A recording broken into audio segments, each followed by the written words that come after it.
Hey everyone, in this video, I'll show you how to give access on Squarespace step by step. I'll be showing this on the web version. First, head to squarespace.com and log in with your credentials.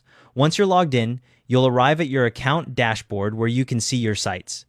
Now look at the left sidebar, you'll see a settings option. Click on that. The settings panel will open up showing you various configuration options. In the settings menu, scroll down to the website section and click on permissions and ownership. Once that opens, you'll see the permissions and ownership section with a black button that says Invite Contributor along with a list of any current contributors and their roles. Click the Invite Contributor button. This opens up a form where you'll enter the contributor details and set their permissions. In the form, you'll see fields for name and email address. Fill in the contributor's name first, then enter their email address. If they already use Squarespace, make sure you use the email associated with their existing account. This way, they'll have seamless access to all their sites. Below the name and email fields, you'll see a list of permission toggles. This is where you decide what the contributor can access. You'll see options like administrator, website editor, billing, analytics, comment moderator, store manager, email campaigns editor, scheduling, and viewer.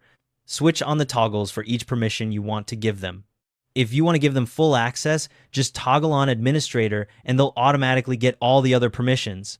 You can also pick and choose contributors can have multiple roles at once, so toggle on whatever combination makes sense for what they need to do. Once you've set the permissions, scroll down to the bottom of the form and click the invite button. Your invitation gets sent straight away. You'll see the contributor listed under invite sent while they're waiting to accept.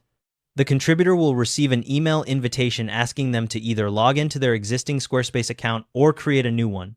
If they're not seeing the email, have them check their spam folder first. The email comes from noreply@squarespace.com. If it's still not there, you can click on their name under Invite Sent and copy the invitation link to send it to them directly. Before they accept, you can also go back and edit their permissions by clicking their name in that same Invite Sent area. And that's how it's done. Thanks for watching. See you in the next one.